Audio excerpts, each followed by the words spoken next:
Hello everyone and welcome. Today I will be painting Sir Percival from the Shadows over Camelot board game. Boy, has it been a while. So, a few disclaimers out of the way. I'm really not happy how this guy came out. He was a difficult paint job from the get-go, being mostly white metallic, and I'm not going to start painting non-metallic metals. No, no, no, no, no, no, no, no, no. That is definitely something that I am not comfortable with at this point in my learning path. Yes, I'm still learning. We're all still learning constantly, but I'm a noob. I'm, well, not technically a noob after all, but you know what I mean. Anyway, I'm rambling. Getting back on topic. Painting, guys, is incredibly bloody difficult. Plus, the quality of these models is not exactly great, especially when you start to put a few base coats and layers on their face. Yeah, it's horrible. Ah, again, this is mostly a white miniature, so I painted his cloak white and uh, all of his armor is also a really light metallic, almost silverish color. So I decided to go with lead belcher for all of the under armors to give a center darker color that should bring a little difference between the upper parts and the legs, from difference between the torso and the legs. And then I went with Runefang Steel across all of his armor bits and his sword. There will be a significant portion of failure on my part on his face later on, but what I can say is that I found a new technique for painting details, so to speak, and that thinning my paints is much more easy for me now. Also, I've learned how to use these brushes a bit better. Ah, yeah. And also, it's a really bad, this is the most important lesson that I learned.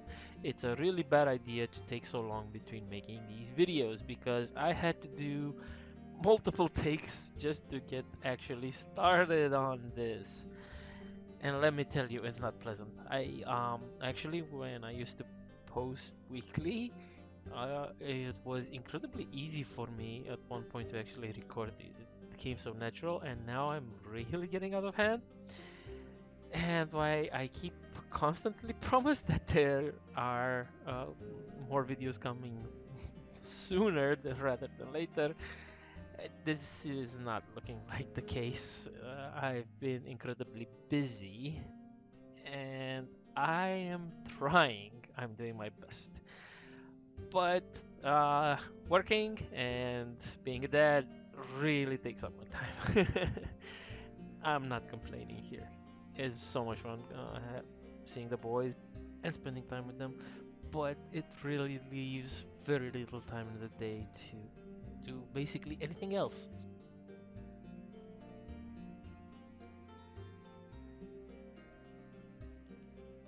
But getting back to the topic at hand, painting this little guy was sometimes a bother, sometimes a chore, sometimes really entertaining, and sometimes really fun.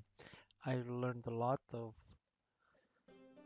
new stuff by painting and a lot of new methods by painting this guy.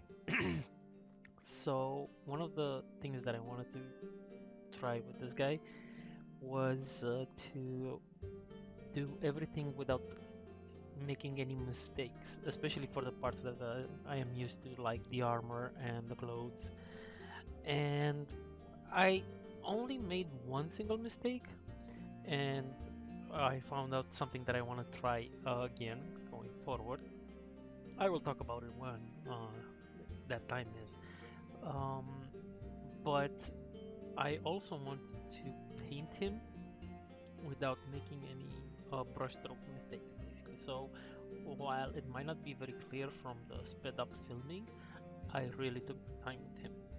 And I covered him in multiple colors, multiple base colors, but without actually going over anything that was previously done. The few mistakes that I made were very easy to correct them, just tiny, tiny, tiny um, things that cannot be um, avoided, so to speak. Now, for, at least from my personal opinion. And a part of this was learning to take as little paint on the brush as possible and just move it around as much as possible. As you can see, I'm no longer filling my brush with paint. That is one mistake that I will not be doing going forward. And hopefully this will highly improve the quality of my paint jobs.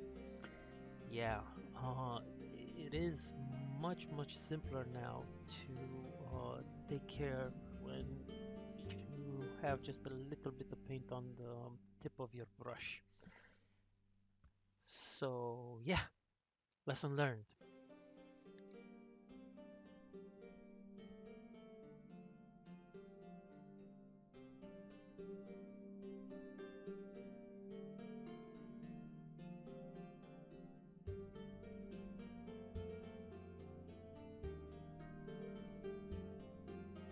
For his sword, I went with the same Runefang steel, and I highlighted it later on the edges with a bit of iridescent silver. But I honestly don't think that can be seen, and it, to me they look like almost identical colors. Hopefully something will come out of it. If not, it still looks quite good and it looks just like the picture. Now,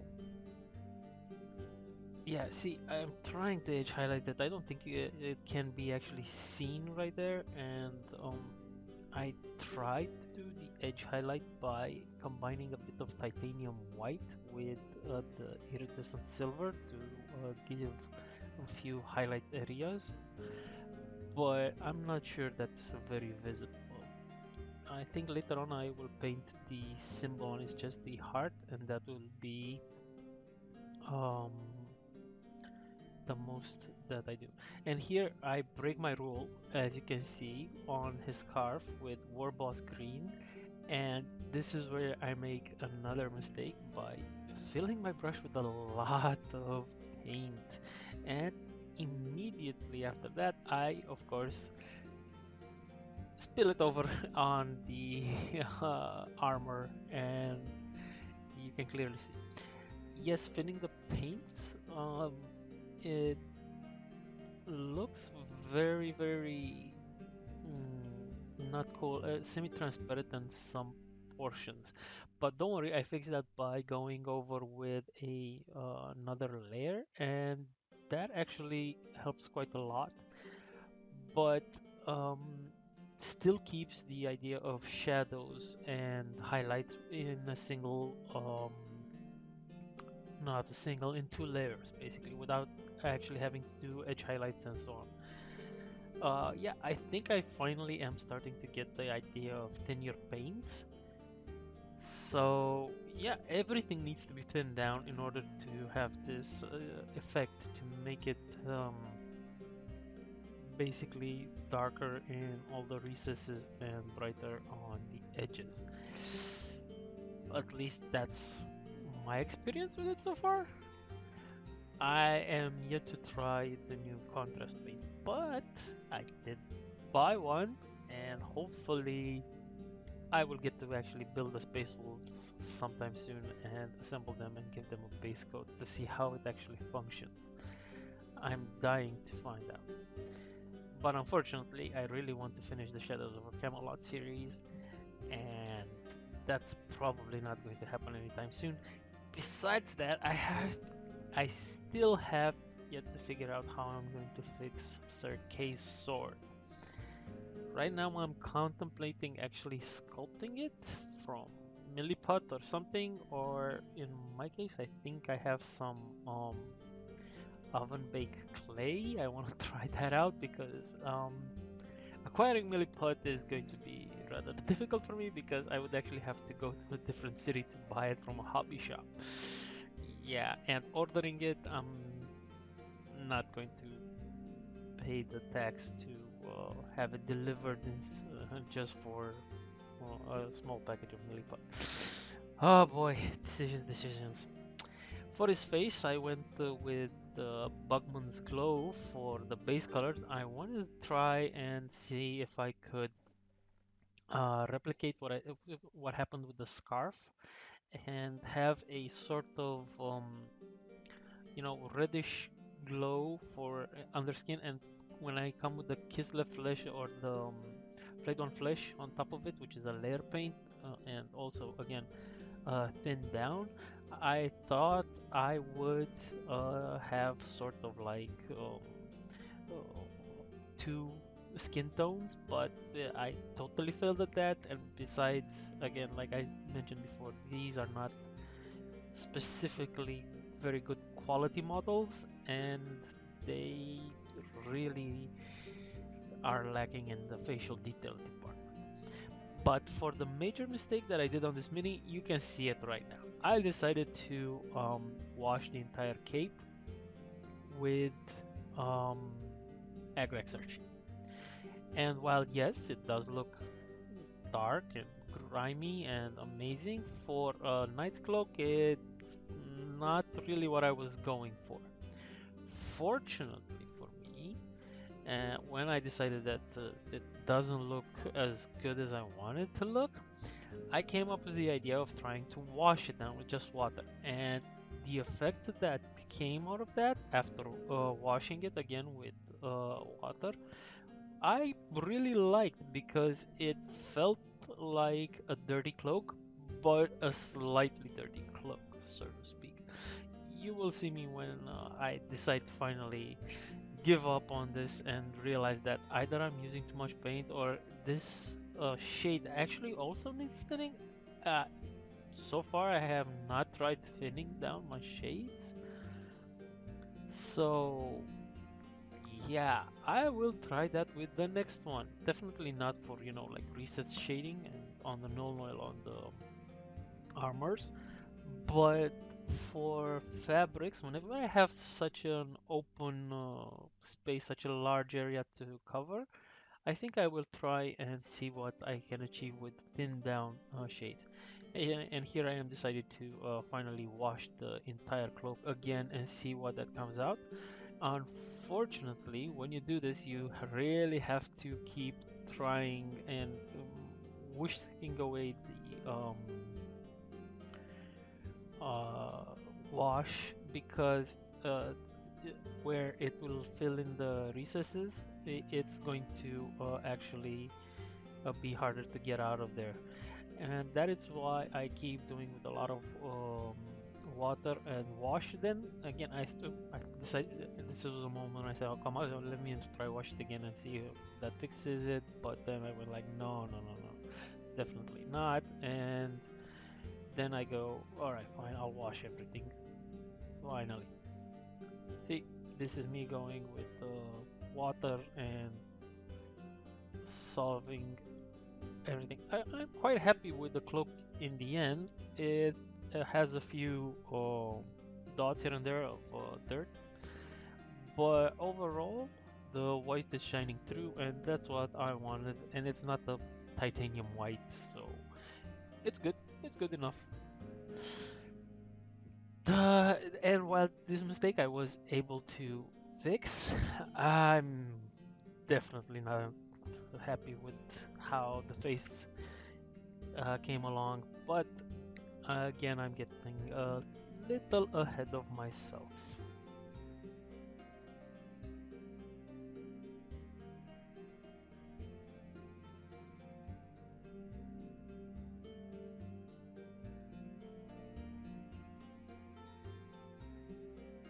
In case you were wondering, this is how desperate you can see it in my brushstrokes right now. My desperation to get this thing cleaned.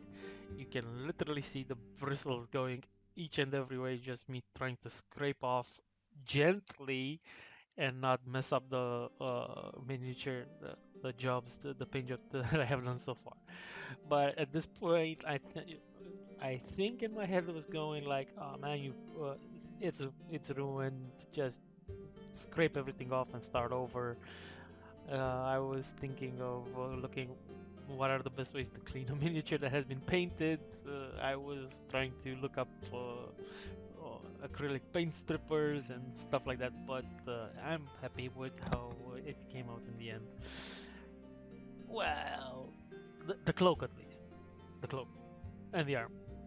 But the face, oh god, the face, I can't. I need to stop right now.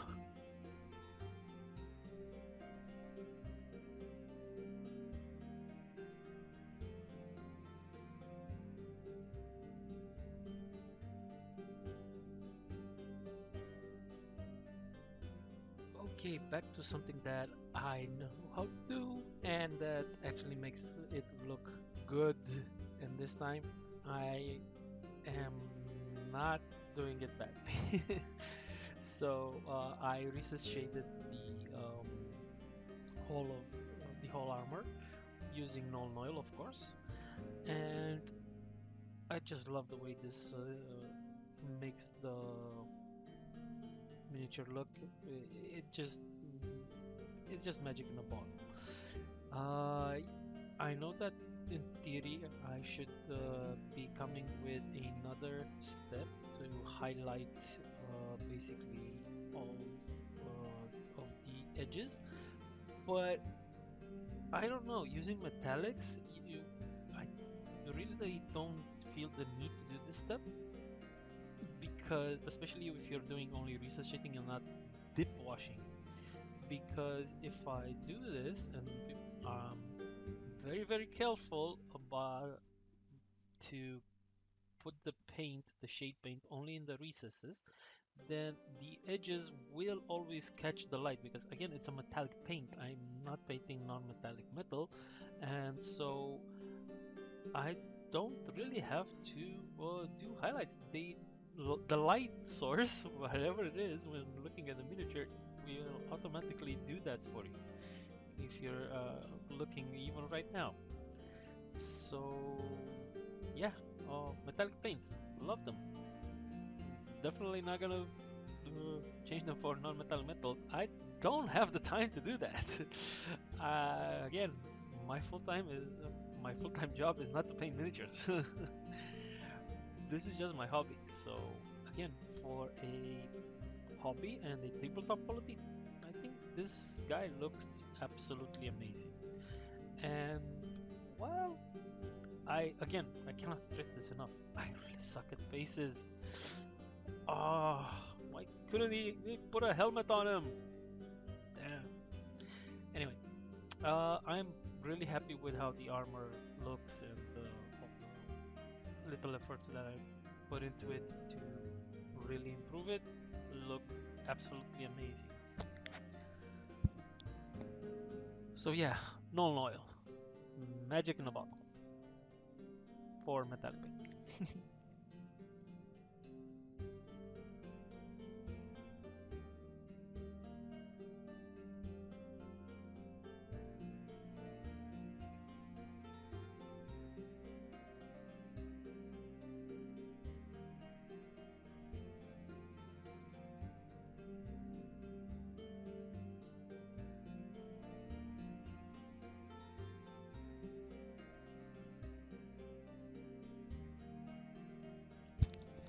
And as I mentioned, this is where all my mistakes start to happen.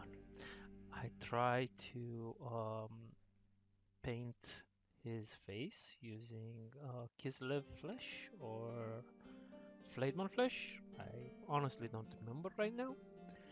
And I tried to paint, of course, over all of the Bugman's glow while still leaving a very, very thin coat in order for the Bugman glow to shine through the most transparent parts of the paint. Unfortunately, that does not seem to be the case. As you can see, this is again a thinned out layer, and it still covers almost entirely, barely can see any of the Bugman glow. So this was a failed experiment, and of course I cannot really see any all of the recesses or where I need to paint. And again, the quality of the model, I know a good craftsman never blames his tools, but then again, it, I really do think that this model could have done with a bit better of care and detail on his head, because from what I could see, it's not really symmetrical. But hey, again, this is a pretty old board game, and also it was free, so I can't really complain. But yeah, back to what I am actually painting in the video. I do the belt and his dagger scabbard with Rhinox hide, and the details on the belt buckle and the hilt of the dagger with Runefang steel again.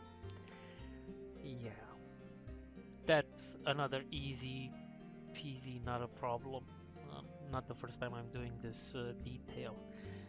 Oh boy. And now we're going to go back, I think, to the head and all my many mistakes.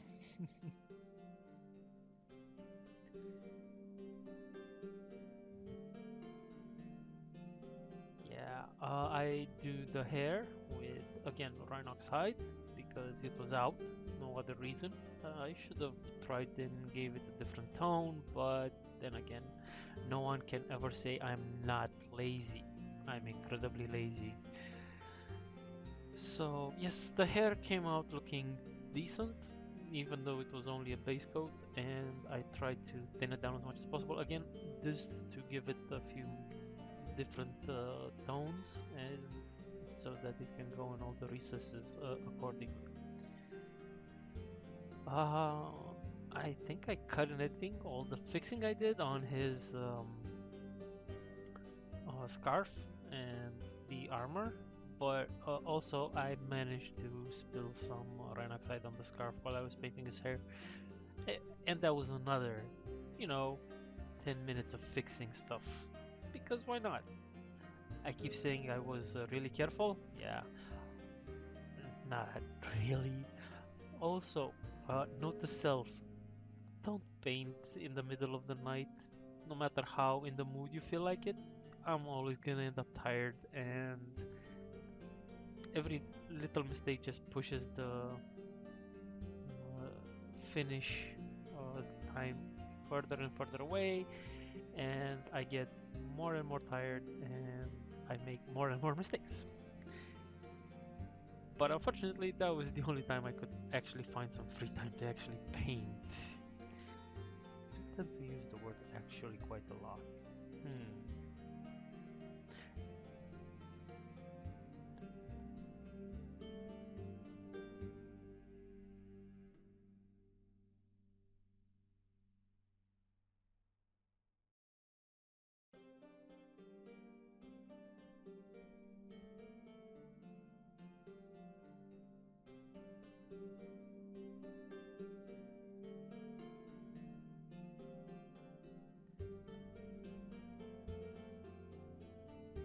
One of the last things that I actually painted, uh, that I'm comfortable with showing you guys, is how I did the eyebrows. Because if I showed you the entire process of how many fixes and redos I had to make on his face, we would be here until Christmas. Kidding, but you get the message. I must have spent like 3 hours painting this guy, and I think like 1.5 to maybe 2 hours of those were spent fixing and redoing his face over and over and over again because I had an itch that I really needed to scratch, and I tried to paint his eyes. And if faces are bad, eyes are the worst. His beard came out looking great from the first time I did it, and of course, then I had to try and paint his eyes, and that made me mess up his beard somehow. I don't know how I did it, but I did, and I had to do it like several times.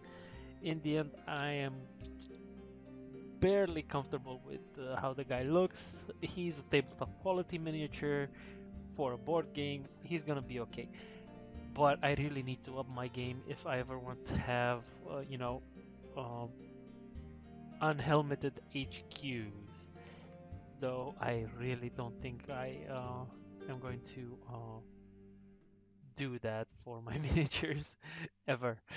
Um, the belt buckle, like I said, I painted with Runefang steel, and I think that would be the last thing that I am comfortable with showing you because oh my god, I can't believe I still left this in editing. This is my first attempt at doing his eyes. As you can see, oh boy, yeah. Do I really want to show you guys how badly I messed this up? Well, it's there and it's only a few more seconds, so have a laugh on how bad I am at painting eyes and faces and whatnot. So, yeah, definitely need to find a way to do this much more easy. Hmm. Any tips and tricks? And with that, I will show you the final shots and let you enjoy. You can be the judge if this was like the worst miniature I ever painted or is it acceptable. Thank you again for watching. Please subscribe if you have not done so, and I hope to see you in the next one. And share it with a friend. Let's up those subscribers.